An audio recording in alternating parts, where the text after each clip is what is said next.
এই অসুস্থতার বিষয়টি আমাদের কাছে পরিষ্কার হওয়া প্রয়োজন আছে। এই যে অসুস্থতার কারণে পদত্যাগ করলেন রাষ্ট্রপতি, কিন্তু চিকিৎসার জন্য যদি তাকে বাধা দেয়া হয় বিদেশ যেতে, সেটি কি আসলে যৌক্তিক হবে কিনা, এটি মানবাধিকার লঙ্ঘনের মধ্যে পড়ে কিনা? আসলে আমার একটা কথা মনে পড়ে গেল যে আজ থেকে বহু বছর আগের ঘটনা। আমরা ড্যাবের মানে বিএনপির চিকিৎসক সংগঠনের অনেক নেতৃবৃন্দ সহ তার বেগম খালেদা জিয়ার ব্যক্তিগত চিকিৎসক সহ অনেকের একটা প্রেস কনফারেন্সের কথা আমার মনে পড়ছে, যে তারা আকুলভাবে আবেদন জানাচ্ছিল সরকারের কাছে যে অবিলম্বে বেগম খালেদা জিয়ার জীবন রক্ষার্থে তাকে বিদেশে পাঠাতে হবে। এবং আমরা তখন দেখেছি তৎকালীন যে অগণতান্ত্রিক বা স্বৈরাচারী যে সরকার, হাসিনা সরকার, এই কথাটাকে উড়িয়ে দিয়েছেন আর কি, এবং বেশ ইয়াও মন্তব্য করেছেন আর কি। এখনো বেঁচে আছে ভালোই তো আছে, মানে খুবই বিষয়টাকে হালকাভাবে দেখেছেন। এখন ঘরেই হবে বিয়ে বাড়ির পোলাও, যদি থাকে আকিজ এসেনশিয়াল সুগন্ধি চিনি গুঁড়া চাল। তো এবং তাকে যেতে দেন নাই, তাকে বিদেশে চিকিৎসা করতে দেন নাই আর কি। তো ঠিক তেমন ধরনের আচরণটা, ঠিক আছে, পুনরাবৃত্তি আমরা করব কিনা এটাও একটা দেখার বিষয় রয়েছে, ঠিক আছে। এখন তো সব চেঞ্জ আছে, আগের জালিম এখন তো আস্তে আস্তে মজলুমের কাতারে আসার সম্ভাবনা তৈরি হয়েছে আর কি। কিন্তু ও মজলুমের কাতারে আসুক, কিন্তু আমি জালিমের কাতারে উঠবো কিনা, আমাকে এটা দেখার বিষয় আছে। ফলে আমার যে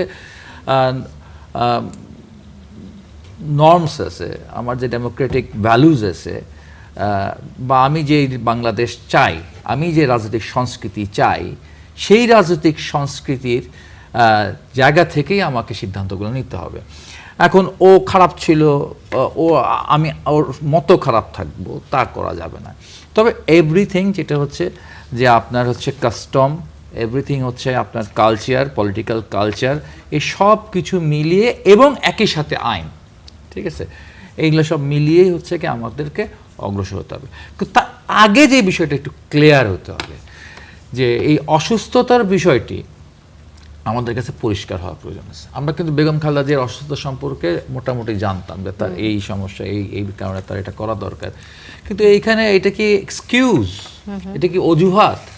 এই অজুহাত না, এটা অজুহাত না, সেটাও কিন্তু বলা দরকার আমাদের কাছে, সরকারের বলা দরকার, ঠিক আছে, যে এটা এই কারণে যে এটা অজুহাত না, ঠিক আছে, এটা সরকারের উচিত ক্লিয়ার করা। বিষয়টা একটা ধূম্রজালের মধ্যে রেখে দিলে হবে কি, আমাদের এমপি সাহেব যেটা বলেছেন, যে যখন ফেভারেবল কন্ডিশন তৈরি হবে বিএনপির জন্য, যে এই ডিসিশনটা ফেভারেবল, এখন আমার এটা করতে হবে, এটা আমার এখন ফেভারেবল না, ডিসফেভারে যেতে হবে, তাহলে এখন করব না। তো এই যে একটা সন্দেহর ইঙ্গিত দিচ্ছেন তিনি, সেই সন্দেহের ইঙ্গিতটা তখন আর এমপি সাহেবের ইঙ্গিত থাকবে না, তখন জনগণের মধ্যেও এটা একটা বড় আকার, হ্যাঁ এরকম একটা কিছু হইতেই পারে, আমাদের কাছে হাইড করছে। বিষয়টা যেন হাইড অ্যান্ড সিকের জায়গা না থাকে, এটা যেন একটু ক্রিস্টাল ক্লিয়ার করে নেতৃত্ব, বিএনপির নেতৃত্ব বা সরকার, এটা আমার কাছে মনে হয় দরকার। এবং তারপর এটার গুরুত্ব অনুযায়ী তার যদি খুবই গুরুত্ব থাকে অসুস্থতার, এবং সেটা যদি দেশে চিকিৎসা সম্ভব না হয়, হ্যাঁ সেটাও একটা দেখার বিষয় আছে, যে দেশে চিকিৎসা করা সম্ভব কিনা। যদি দেশে চিকিৎসা করা সত্যি সত্যি অসম্ভব হয়, তাহলে বিদেশ যাবে। আর যদি দেখা যায় না ব্যাপারটা হলো এক ধরনের সেফ এক্সিট, তাহলে তো একটা বড় প্রশ্ন তৈরি হয়।